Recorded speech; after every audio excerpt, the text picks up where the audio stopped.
So இப்போ வந்து regular fixed பிரேசஸில் பார்த்தீங்கன்னா உங்களுக்கு வந்து எமர்ஜென்சி அப்பாயின்மெண்ட்ஸ் தேவைப்படலாம். இன்கேஸ் ஏதாவது அதில் வந்து டயட் ரெஸ்ட்ரிக்ஷன்ஸ் இருக்கிறதுனால ரொம்ப ஹார்டாக ரொம்ப ஸ்டிக்கியான ஃபுட் ஐட்டம்ஸ் கடிச்சு சாப்பிட முடியாது. அது மீறி கடிச்சு சாப்பிட்டுட்டாங்க பை மிஸ்டேக் அப்படின்னா அது உடையறதுக்கான சான்சஸ் இருக்குது. இப்போ அது உடஞ்சிருச்சுன்னா குத்தி கிழிக்கும் சீக்ஸ் எல்லாம். இப்போ பிரேசஸ் பார்த்தீங்கன்னா லாங் டேர்ம் ரொம்ப மாதம் வாயிலே இருக்கிறதுனால சரியாக சுத்தப்படுத்த முடியாது பேஷண்ட்ஸ்னால. அதனால அவங்களுக்கு வந்து கேவிட்டி சொத்த வர்றதுக்கான சான்சஸ் வந்து அதிகமாக இருக்கும். ஆனால் இன்விசிபிள் பிரேசஸில் அது கிடையாது. ஏன்னா கழட்டி வச்சுட்டு தான் சாப்பிடணும், கழட்டி வச்சுட்டு தான் ப்ரஷ் பண்ணணுன்றதுனால அவங்க ஓரல் ஹைஜீன் நல்லா மெயின்டைன் பண்ணிக்க முடியும்.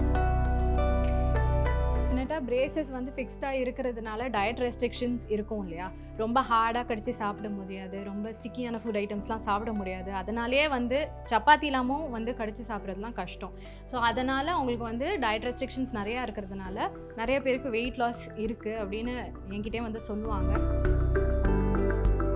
ஸோ கீழ்ப்பல்லு வெளியில் இருக்கும், மேல் பல்லு உள்ளடங்கி இருக்கும், ரிவர்ஸில் இருக்கும். இந்த மாதிரி இருந்தால் உங்களால் கடிச்சு சரியாக சாப்பிட முடியாது. அது மட்டும் இல்லாமல் உங்களுக்கு இங்கே வந்து பால் அண்ட் சாக்கெட் ஜாயிண்ட் இருக்குது, டிஎம்ஜே அப்படின்னு சொல்லுவாங்க, டெம்பரோமேண்டிபுலர் ஜாயிண்ட். இந்த சாக்கெட்டில் வந்து பெயின் ஏற்படும். எக்ஸ்டர்னலாக இன்னொரு கண்ட்ரோல் தேவைப்படும் ஆங்கரேஜ் பர்பஸ்க்காக. இல்லாட்டி என்ன ஆகும்னா கடவா பல்லு வந்து முன்னாடி வர ஆரம்பிச்சிடும். ஸோ அதை கண்ட்ரோல் பண்ணுறதுக்காக எக்ஸ்ட்ராவாக ஒரு எக்ஸ்டர்னல் ஃபோர்ஸ் தேவைப்படுது. அதுக்காக வந்து இந்த மினி ஸ்க்ரூஸ் அப்படின்னு டேட்ஸ்ன்னு சொல்லுவாங்க. இதை வந்து கிளாஸ்மேட் இன்று முதல் உங்கள் அபிமான திரையரங்குகளில். தேசம் காப்போம் தமிழை வளர்ப்போம் மாநில மாநாடு மார்ச் 2 திருச்சி சிறுகனூர்.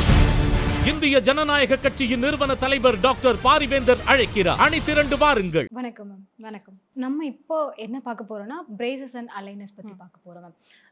ஸோ நம்ம வந்து நிறைய டைப்ஸ் இருக்குது. ஒருத்தவங்களுக்கும் டீத்து வேறு மாதிரி இருக்குது, அலைன் கரெக்டாக இருக்காது. ஸோ அதனால நம்ம என்ன பண்ணுவோம், teeth aligners or braces use பண்ணுவோம். அதில் எத்தனை வெரைட்டிஸ் இருக்குது, அதே மாதிரியா அது ப்ரைஸ் ரேஞ்சஸ் இருக்கும். இதனால எத்தனை டைப்ஸ், எத்தனை ப்ரைஸ் ஆர் ரேஞ்சஸ் வந்து அதில் இருக்குது மேம்? ஸோ பிரேசஸில் பார்த்தீங்கன்னா ஃபிக்ஸ்டுலேயே பார்த்தீங்கன்னா 4 டைப்ஸ் இருக்குது. ஓகேங்களா. ஸோ நான் பேசிக் மெட்டல் பிரேசஸ்லேருந்து ஸ்டார்ட் பண்ணுறேன். ஸோ பேசிக் மெட்டல் பிரேசஸ் வந்து இந்த மாதிரி தான் இருக்கும், வெளியில் நல்லா தெரியும். ஸோ இதில் வந்து பார்த்தீங்கன்னா ஒவ்வொரு பல்லுலேயும் இந்த மாதிரி ப்ராக்கெட்ஸ் நாங்கள் ஒட்டுவோம். நடுவில் வந்து வயர் பாஸ் ஆகும், மெட்டல் வயர். ரெண்டுத்தையும் சேர்த்து பிடிச்சிக்க இலாஸ்டிக் போடுவோம். ஸோ இந்த 3 காம்பனண்ட்டும் இருந்தால் தான் கொஞ்சம் கொஞ்சமாக பல்லு நகரும். ஓகேங்களா. ஸோ மாதத்துக்கு ஒரு வாட்டி நாங்கள் கூப்பிடுவோம் பேஷண்ட்டை, எந்த அளவுக்கு பல்லு மூவ்மெண்ட் இருக்குதுன்னு பார்த்துட்டு அதுக்கு தகுந்த மாதிரி ஆக்டிவேஷன் பண்ணுவோம். ஸோ இது வந்து ஜென்ரலாகவே பார்த்திங்கன்னா டியூரேஷன் கொஞ்சம் லாங்கராக இருக்கும். ஏன்னா இலாஸ்டிக் வந்து ரெகுலர் பேசிஸில் நாங்கள் சேஞ்ச் பண்ணிகிட்டே இருந்தால் தான் அது ஆக்டிவாக இருக்கும். இந்த பேசிக் வெரைட்டிலே பார்த்தீங்கன்னா செராமிக் அப்படின்ற பிரேசஸும் இருக்குது. ஸோ செராமிக் வந்து பார்த்தீங்கன்னா வெள்ளை கலரில் இருக்கிறதுனால உங்களுக்கு பெருசாக வெளியில் தெரியாது. மெட்டலுக்கும் இந்த செராமிக்குக்கும் இது மட்டும்தான் டிஃப்ரென்ஸ். இது வெள்ளை கலரில் இருக்கும், அது மெட்டலாக இருக்கிறதுனால வெளியில் தெரியும், அது மட்டும்தான். மற்றபடி இதுலேயும் மந்த்லி ஒன்ஸ் அவங்க வந்து கண்டிப்பாக வரணும், டென்டிஸ்ட்டை வரணும். நாங்கள் வந்து சேஞ்ச் பண்ணுவோம், ஆக்டிவேட் பண்ணுவோம். அதுக்கப்புறம் தான் டீத் மூவ்மெண்ட் நடக்கும். தேர்ட் வெரைட்டி என்னன்னு பார்த்தீங்கன்னா அட்வான்ஸ் பிரேசஸ். ஸோ அட்வான்ஸ் பிரேசஸ்லேயும் பார்த்தீங்கன்னா மெட்டலும் இருக்குது, செராமிக்கும் இருக்கும். ஸோ இது பார்க்குறதுக்கு இதே மாதிரி தான் இருக்கும், ஆனால் அதில் வந்து இன்பில்ட்டாகவே டோர் இருக்கும். ஸோ அந்த இலாஸ்டிக், அந்த 3வது இலாஸ்டிக் காம்பனண்ட் அதில் இருக்காது. இதே மாதிரி ஒவ்வொரு பல்லுலேயும் நாங்கள் ப்ராக்கெட்ஸ் ஓட்டுவோம், நடுவில் வயர் இருக்கும். ஆனால் ரெண்டுத்தையும் சேர்ந்து பிடிச்சிக்கிறதுக்கு வந்து இலாஸ்டிக் இருக்காது, டோர் இருக்கும் இன்பில்ட்டாகவே. ஸோ இதனால் இந்த இலாஸ்டிக்குக்கும் அந்த டோருக்கும் என்ன டிஃப்ரென்ஸ்னு பார்த்தீங்கன்னா இந்த இலாஸ்டிக் வந்து கொஞ்சம் கொஞ்சமாக இன்ஆக்டிவேட் ஆகிடும். ஓகேங்களா. ஃபர்ஸ்ட் 2-3 வீக்ஸ் தான் அது வந்து ஆக்டிவாக இருக்கும், டைட்டாக இருக்கும். ஸோ மந்த்லி ஒன்ஸ் நாங்கள் கூப்பிட்டு அதை சேஞ்ச் பண்ணுற மாதிரி இருக்கும். ஆனால் அட்வான்ஸில் அந்த மாதிரி எதுவும் கிடையாது. த்ரூ அவுட் வந்து அவங்களுக்கு ஆக்டிவாக தான் இருக்கும். அதுவே பிடிச்சிட்டு இருக்கிறதுனால ப்ராக்கெட்ஸே அதை வயரை பிடிச்சிட்டு இருக்கிறதுனால த்ரூ அவுட் அது வந்து ஆக்டிவாக தான் இருக்கும். ஓகேங்களா. ஸோ அதுலேயும் பார்த்தீங்கன்னா இந்த மாதிரி செராமிக் வெரைட்டி இருக்குது. ஸோ செராமிக் வெரைட்டி வந்து ரெண்டுத்துக்கும் டிஃப்ரென்ஸ் அதே தான். மெட்டல் வந்து வெளியில் தெரியும், செராமிக் வந்து வெளியில் தெரியாது, அதுதான். மற்றபடி பார்த்தீங்கன்னா ரெண்டுமே ஃபிக்ஸ்டு தான். ஸோ பேசிக்குக்கும் அட்வான்ஸுக்கும் என்ன டிஃப்ரென்ஸ்னு பார்த்தீங்கன்னா டியூரேஷன் தான். ஸோ இப்போ நான் வந்து உங்களுக்கு பேசிக்கில் வந்து 1 இயர் ஆகும் அப்படின்னு டியூரேஷன் சொல்கிறேன்னா, உங்களுக்கு அட்வான்ஸில் பார்த்தீங்கன்னா 2 to 3 months கொஞ்சம் கம்மி ஆகும், டேஸ் கம்மி. ஆமாம், மந்த்ஸ் கம்மி ஆகும். 2 to 3 months உங்களுக்கு ஃபாஸ்டராக இருக்கும் அட்வான்ஸ்டில். ஏன்னா த்ரூ அவுட் அது ஆக்டிவாக இருக்கிறதுனால அது மட்டும்தான் டிஃப்ரென்ஸ். அண்ட் ஆல்சோ உங்களுக்கு வந்து என்னென்னா நீங்கள் மந்த்லி ஒன்ஸ் கண்டிப்பாக வரணும் பேசிக் பிரேசஸில், மெட்டலாக இருக்கட்டும் செராமிக்காக இருக்கட்டும். பட் அட்வான்ஸில் வந்து நீங்கள் 1.5 மாதம் 2 மாதம் வராமல் இருந்தாலும் பரவாயில்ல, அது வந்து த்ரூ அவுட் ஆக்டிவாக தான் இருக்கும். ஸோ இதோட பேசிக் மெட்டல் பிரேசஸோட ப்ரைஸ் ரேஞ்ச் என்னன்னு பார்த்தீங்கன்னா 25,000லேருந்து ஸ்டார்டிங் ரேஞ்ச் இருக்குது. அது வந்து அவங்களோட சிவியாரிட்டி பொறுத்து மாறும். பல் எடுத்து பண்ணுறது, பல் எடுக்காமல் பண்ணுறது, அலைன்மெண்ட் எவ்வளோ அளவுக்கு அவங்களுக்கு சேஞ்சஸ் வேணும், டியூரேஷன் இதெல்லாம் பொறுத்து மாறும். அதே மாதிரி பார்த்தீங்கன்னா அட்வான்ஸ்ட் அது வந்து 35,000லேருந்து ஸ்டார்டிங் இருக்குது. அதுவும் பார்த்தீங்கன்னா இந்த க்ரைட்டீரியா பொறுத்து மாறும். ஸோ இப்போ லேட்டஸ்ட்டாக வந்திருக்க அலைனர்ஸ் பார்த்தீங்கன்னா இன்விசிபிளாக இருக்கும் அண்ட் ரிமூவபிளாக இருக்கும். ஸோ பிரேசஸ் வந்து இது வரைக்கும் பார்த்தீங்கன்னா பல்லில் ஒட்டியிருக்கும், ஃபிக்ஸ்டாக இருக்கும். இது வந்து ரிமூவபிளாக இருக்கும். இது மட்டும்தான் ரிமூவபிள் டைப் ஆஃப் பிரேசஸ் இப்போ அவைலபிளாக இருக்கிறது. ஸோ இது நம்ம வந்து சாப்பிடும்போது கழட்டி வச்சுக்கலாம், ப்ரஷ் பண்ணும்போது கழட்டி வச்சுக்கலாம். ஸோ ரெண்டுத்துக்கும் என்ன டிஃப்ரென்ஸ்னு பார்த்தீங்கன்னா ஃபஸ்ட்டு அது ஃபிக்ஸ்டாக இருக்கும். So totally under R control. So monthly once நீங்கள் வந்தால் தான் நாங்கள் வந்து ஆக்டிவேட் பண்ணுவோம். அதுக்கு தகுந்த மாதிரி டீத் மூவ்மெண்ட் எடுத்துகிட்டு வர முடியும். ஆனால் இன்விசிபிள் பிரேசஸில் என்டையர்லி ப்ரீ பிளான்டாக இருக்கும் எல்லாமே. ஸோ நாங்கள் நம்பர் ஆஃப் அலைனர்ஸ் இப்போ உங்களுக்கு 14 அலைனர்ஸ் தேவைப்படும் அப்படின்னாக்க ஒவ்வொரு அலைனர்லையும் லேபிள் பண்ணி வச்சு கொடுத்துருவோம் உங்களுக்கு. ஸோ ஒவ்வொரு வாரமும் நீங்களே சேஞ்ச் பண்ணுற மாதிரி இருக்கும். நீங்கள் வந்து எங்களை விசிட் பண்ணணும்னு அவசியம் கிடையாது. ஸோ கடைசியில் எப்படி இருக்கும் அப்படின்றதும் முதலே காட்டிடுவோம். அதனால ப்ரீ பிளான் பண்ணுறதுனால உங்களுக்கு என்டையராக கஸ்டமைஸ் பண்ணி உங்களுக்குன்னே அதை வந்து கையில் கொடுத்து அமுச்சிருவோம். ஓகேங்களா? ஸோ உங்களுக்கு ஏதாவது டவுட் இருக்குது அப்படின்னா மட்டும் நீங்கள் டென்டிஸ்ட்டை வந்து அப்ரோச் பண்ணால் போதும். ஸோ இப்போ வந்து ரெகுலர் ஃபிக்ஸட் பிரேசஸில் பார்த்தீங்கன்னா உங்களுக்கு வந்து எமர்ஜென்சி அப்பாயின்மெண்ட்ஸ் தேவைப்படலாம். இன்கேஸ் ஏதாவது அதில் வந்து டயட் ரெஸ்ட்ரிக்ஷன்ஸ் இருக்கிறதுனால ரொம்ப ஹார்டாக ரொம்ப ஸ்டிக்கியான ஃபுட் ஐட்டம்ஸ் கடிச்சு சாப்பிட முடியாது. அது மீறி கடிச்சு சாப்பிட்டுட்டாங்க பை மிஸ்டேக் அப்படின்னா அது உடையறதுக்கான சான்சஸ் இருக்குது. இப்போ அது உடஞ்சிருச்சுன்னா குத்தி கிழிக்கும் சீக்ஸ் எல்லாம். ஸோ அதனால் உங்களுக்கு வந்து எமர்ஜென்சி அப்பாயின்மெண்ட் தேவைப்படலாம். ஸோ நீங்கள் அவுட் ஸ்டேஷன்லாம் போகிறீங்கன்னா உங்களுக்கு அந்த மாதிரி எமர்ஜென்சி அப்பாயின்மெண்ட் எல்லாம் தேவைப்பட்டுச்சுன்னா அது கண்டிப்பாக ரிஸ்கியான இது தான். பட் இன்விஸ்லைனில் அந்த மாதிரி கிடையாது. இன்விசிபிள் பிரேசஸ் வந்து ரிமூவபிளாக இருக்கிறதுனால கழட்டி வச்சுட்டு தான் சாப்பிட்டாகணும். ஸோ அந்த மாதிரி பிரேக்கேஜ் அப்பாயின்மெண்ட்ஸ் எமர்ஜென்சி அப்பாயின்மெண்ட்ஸ் கிடையாது. அது தவிர்த்து உங்களுக்கு வந்து ஃபுட் ரெஸ்ட்ரிக்ஷன்ஸ் எதுவுமே இருக்காது இன்விசிபிள் பிரேசஸில் கழட்டி வச்சுட்டு சாப்பிட்றதுனால. அதனால் நிறையா பேர் வந்து அந்த ஃபுட் ரெஸ்ட்ரிக்ஷன் இருக்கக்கூடாதுன்றதுக்காக இன்விசிபிள் பிரேசஸ் அப்ரோச் பண்ணுவாங்க.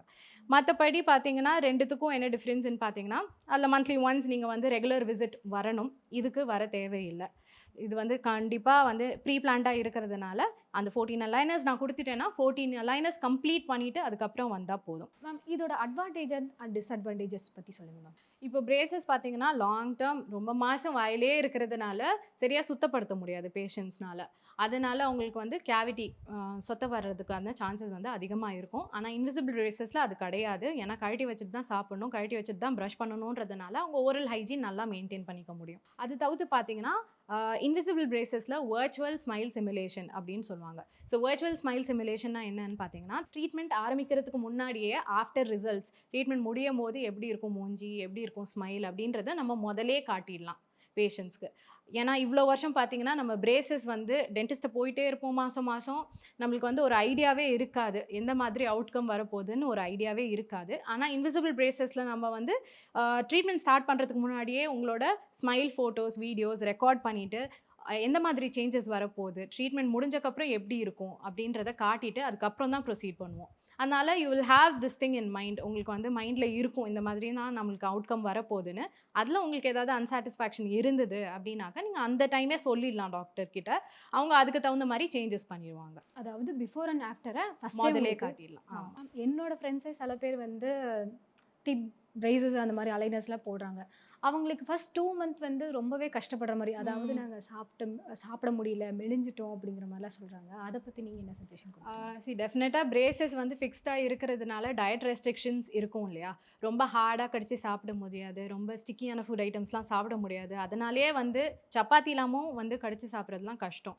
ஸோ அதனால் அவங்களுக்கு வந்து டயட் ரெஸ்ட்ரிக்ஷன்ஸ் நிறையா இருக்கிறதுனால நிறைய பேருக்கு வெயிட் லாஸ் இருக்குது அப்படின்னு என்கிட்டே வந்து சொல்லுவாங்க. டெஃபினட்டாக அது இருக்க தான் செய்யும். இன்விசிபிள் பிரேசஸ்லாம் அந்த மாதிரி எந்த ப்ராப்ளமும் உங்களுக்கு இருக்காது. ஓகே, அப்போ அந்த டைம் வந்து நம்ம எந்த ஃபுட் இன்டேக் பண்ணால் நல்லாயிருக்கும்? நீங்கள் ஃபுட் இன்டேக் பண்ணுறது ரெகுலராக சாஃப்ட் ஃபுட் என்ன வேணாலும் சாப்பிட்லாம். நீங்கள் ரைஸ் எடுக்கிறதா இருக்கட்டும், இட்லி தோசை சாப்பிட்றதா இருக்கட்டும், அந்த மாதிரி ரெகுலராக சாப்பிட்லாம். ஆனால் எலும்பு கடிச்சு சாப்பிட்றது, முறுக்கு, சீடை இதெல்லாம் கம்ப்ளீட்டாக அவாய்ட் பண்ணணும். பீட்சா, பர்கர், பானிபூரி இதெல்லாம் கம்ப்ளீட்டாக அவாய்ட் பண்ணணும். இதெல்லாம் கடிச்சு சாப்பிட்டிங்கன்னா கண்டிப்பாக பிரேக்கேஜ் ஏற்படும். எனக்கு ஒரு டவுட் மேம், என்கிட்ட ஒரு ஃபோட்டோ இருக்குது. லைக் அதை பார்த்துட்டு இது எனக்கு தெரியல, லைக் இது என்ன ப்ராசஸ் அப்படிங்கிறது நீங்கள் பார்த்து சொல்லுங்களேன். இது என்ன ப்ராசஸ்? ஓகே, இது வந்து கிராஸ் பைட் கரெக்ஷன் அப்படின்னு சொல்லுவாங்க. ஸோ சில பேருக்கு பார்த்தீங்கன்னா மேல் பல்லு உள்ளே இருக்கும். ஜென்ரலாகவே மேல் பல்லு வெளியில தான் இருக்கணும், கீழ் பல்லு உள்ளடங்கி இருக்கணும். அப்போ தான் உங்களால் சரியாக கடிச்சு சாப்பிட முடியும். சில பேருக்கு வந்து அது ரிவர்ஸில் இருக்கும். ஸோ கீழ் பல்லு வெளியில் இருக்கும், மேல் பல்லு உள்ளடங்கி இருக்கும், ரிவர்ஸில் இருக்கும். இந்த மாதிரி இருந்தால் உங்களால் கடிச்சு சரியாக சாப்பிட முடியாது. அது மட்டும் இல்லாமல் உங்களுக்கு இங்கே வந்து பால் அண்ட் சாக்கெட் ஜாயிண்ட் இருக்குது, டிஎம்ஜே அப்படின்னு சொல்லுவாங்க, டெம்பரோமேண்டிபுலர் ஜாயிண்ட். இந்த சாக்கெட்டில் வந்து பெயின் ஏற்படும். அப்போ உங்களால் நீங்கள் பேசும்போது கூட உங்களுக்கு அங்கே பெயின் ஏற்படும், இல்லாட்டி உங்களுக்கு கடிச்சு சாப்பிடும்போது அங்கே பெயின் ஏற்படும், இல்லாட்டி ஜா லாக் ஆகிறதுக்கான சான்சஸும் இருக்குது. ஸோ இதை வந்து கண்டிப்பாக இலாஸ்டிக்ஸ் மூலியமாக தான் கரெக்ட் பண்ண முடியும். ஸோ நீங்கள் காட்டின பிக்சர் வந்து கிராஸ் எலாஸ்டிக்ஸ் கொடுத்துருக்காங்க. ஸோ அந்த கீழ்பல்லை வந்து உள்ளடங்கி பண்ணுறதுக்கும் மேல் பல்லை வந்து வெளியில் எடுத்துகிட்டு வரதுக்கும் கொடுக்கறதுக்கான ட்ரீட்மெண்ட் அது.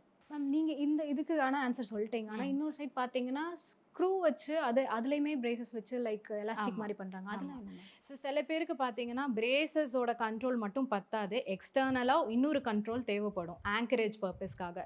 இல்லாட்டி என்ன ஆகும்னா கடவா பல்லு வந்து முன்னாடி வர ஆரம்பிச்சிடும். ஸோ அதை கண்ட்ரோல் பண்ணுறதுக்காக எக்ஸ்ட்ராவாக ஒரு எக்ஸ்டர்னல் ஃபோர்ஸ் தேவைப்படுது. அதுக்காக வந்து இந்த மினி ஸ்க்ரூஸ் அப்படின்னு டேட்ஸ்ன்னு சொல்லுவாங்க, இதை வந்து இன்ட்ரடியூஸ் பண்ணியிருக்காங்க. ஸோ இந்த மினி ஸ்க்ரூஸ் எதுக்குன்னு பார்த்தீங்கன்னா வெர்டிக்கல் டைமென்ஷனில் பல்லு ரொம்ப வெளியில் வந்திருக்கு, எக்ஸ்ட்ராவாக சப்போர்ட் தேவைப்படுது, பிரேசஸை தாண்டி மேலே ஒரு சப்போர்ட் தேவைப்படுது அப்படின்னாக்க நம்ம வந்து இந்த மினி ஸ்க்ரூ யூஸ் பண்ணி நம்ம வந்து பல்லை மேலே தூக்கலாம். அது தாண்டி நம்ம வந்து பல்லை உள்ளே தள்ளுறதுக்கும் பார்த்தீங்கன்னா பின்னாடி கடைசியில் மினி ஸ்க்ரூ கொடுத்தோன்னா அந்த இலாஸ்டிக்ஸை தாண்டி நம்ம வந்து மினி ஸ்க்ரூவையும் ஒரு சப்போர்ட்டாக யூஸ் பண்ணி முன்னாடி இருக்கிற பல்லை பின்னாடி தள்ளலாம். அதையும் தாண்டி நம்ம வந்து ட்ரான்ஸ்வர்ஸ் கரெக்ஷன் அப்படின்னு சொல்லுவாங்க. ஸோ ட்ரான்ஸ்வர்ஸ் கரெக்ஷன்னா என்னென்னா நம்ம வந்து தாடை சுருங்கி போயிருக்கு அப்படின்னாக்க அதை விரிக்கிறதுக்கும் நம்ம வந்து இந்த மினி ஸ்க்ரூவை யூஸ் பண்ணலாம். இப்போ சில பேர்த்துக்கு வந்து பல்லு டேமேஜ் ஆகும்போது எடுத்துருவாங்க, அது சொத்த பல்லாக இருக்கட்டும் ஏதோ ஒன்று டேமேஜாக இருக்கும்போது எடுத்துருவாங்க. அதுக்கு பதிலாக இன்பில்டாக இந்த ஸ்க்ரூ வச்சு வந்து பண்ணுவாங்க. ஸோ அது என்ன மாதிரி மேம்? அது வேறு விதமான ஸ்க்ரூ, அது வந்து இம்ப்ளான்ட் அப்படின்னு சொல்லுவாங்க. ஸோ பல்லுக்கு ஜென்ரலாகவே நான் சொன்ன மாதிரி மேலே வந்து தலைப்பகுதி இருக்கும், கீழே வந்து வேறு பகுதி இருக்கும். ஸோ ஒரு பல்லு முழுசாக ஒரு இடத்துல இல்லைன்னா கண்டிப்பாக கீழே வேறு இருக்காது இல்லையா? ஸோ வேரை வந்து ரெப்ரசன்ட் பண்ணுறதுக்காக அந்த இடத்துல இம்ப்ளான்ட்ன்ற ஸ்க்ரூ, டைட்டேனியம் ஸ்க்ரூ கொடுப்போம். ஸோ அந்த ஸ்க்ரூவை வந்து நம்ம ட்ரில் பண்ணி உள்ளே ப்ளேஸ் பண்ணிவிட்டு எலும்புக்குள்ளே ப்ளேஸ் பண்ணிவிட்டு அது மேலே வந்து ஆர்டிஃபிஷியலாக க்ரௌன் கொடுப்போம். மேம் அதே மாதிரி இந்த சைட் லைக் இங்கே இருக்கிற பல்லு வந்து எடுக்கும்போது நாசலுக்கும் அந்த பல்லுக்கும் வந்து கனெக்டாக இருக்குது, அது எடுக்கும்போது பாதிப்பு இருக்குது அப்படின்னு சொல்கிறாங்க. அதுக்கு பாதிப்பு இருக்கா? இல்லைங்க, இது வந்து ரொம்ப பெரிய மித்துங்க. இது வந்து அந்த பல்லு மேல் பல்லு எடுக்கிறதுனால உங்களுக்கு கண்ணு பாதிக்கப்படும், சைனஸ் பாதிக்கப்படும் அப்படின்றதெல்லாம் வந்து ரொம்ப பெரிய மித்து. இதெல்லாம் அப்படிலாம் எதுவுமே கிடையாது. மேம் இப்போ கிளிப்ஸ் போடுறப்போ சில பேர்த்துக்கு வந்து லைக் நார்மலாக ஃபுட் எடுக்கிறோமோ நீங்கள் வந்து சொல்லியிருந்தீங்க ஹார்டாக எடுக்கும்போது சிக்குதுன்னு, சாஃப்டாக எடுக்கும்போது கூட அது சிக்குது. ஸோ அவங்களுக்கு ரொட்டீன் பேசிஸில் என்ன மாதிரி ப்ரஷஸ் பேஸ்டு அந்த மாதிரி தான் யூஸ் பண்ணுவாங்க? ஜென்ரலாகவே பிரேசஸ் போடுற பேஷண்ட்ஸ்க்கெல்லாம் பார்த்தீங்கன்னா நாங்கள் எப்படி ப்ரஷ் பண்ணணும்னு சொல்லி கொடுத்துருவோம். ஸோ டூத் ப்ரஷ்ஷே பார்த்தீங்கன்னா ஆர்த்தோடான்டிக் டூத் ப்ரஷ் அப்படின்றது தான் வாங்கி அவங்க யூஸ் பண்ணணும். ஸோ ஆர்த்தோடான்டிக் டூத் ப்ரஷ்ன்றது என்னன்னு பார்த்தீங்கன்னா ஜென்ரலாக எப்படி டூத் ப்ரஷ் இருக்குமோ அந்த மாதிரி இருக்காது, நடுவில் பிரிசில்ஸ் இருக்காது. ஓகேங்களா? ஸோ வேறு டிஃப்ரெண்ட் ஹைட்ஸில் இருக்கும் அது. ஸோ சைட்ஸில் மட்டும்தான் அதுக்கு பிரிசில்ஸ் கம்ப்ளீட்டாக லென்த்தில் இருக்கும். நடுவில் இருக்கிற பிரிசில்ஸ் ப்ராக்கெட் எங்கெல்லாம் நம்மளுக்கு இருக்கோ அந்த இடத்துல இருக்கிற பிரிசில்ஸ் வந்து ரொம்ப ஷார்ட்டாக இருக்கும். அதை வச்சு நீங்கள் ப்ரஷ் பண்ணும்போது உங்களுக்கு ப்ராக்கெட்ஸும் உடையாமல் இருக்கும், அட் த சேம் டைம்ஸ் நடுவில் வந்து உங்களுக்கு சிக்காமல் தவிர்க்கலாம். அது தவிர்த்து பார்த்தீங்கன்னா ப்ராக்கெட்ஸ் நடுவில் உங்களுக்கு வந்து க்ளீன் பண்ணுறதுக்கு வந்து இன்டர்டென்டல் டூத் ப்ரஷ் அப்படின்னு இருக்குது. ஸோ அந்த வந்து ஒரு சிங்கிள் லாஃப்ட் மாதிரி தான் இருக்கும்.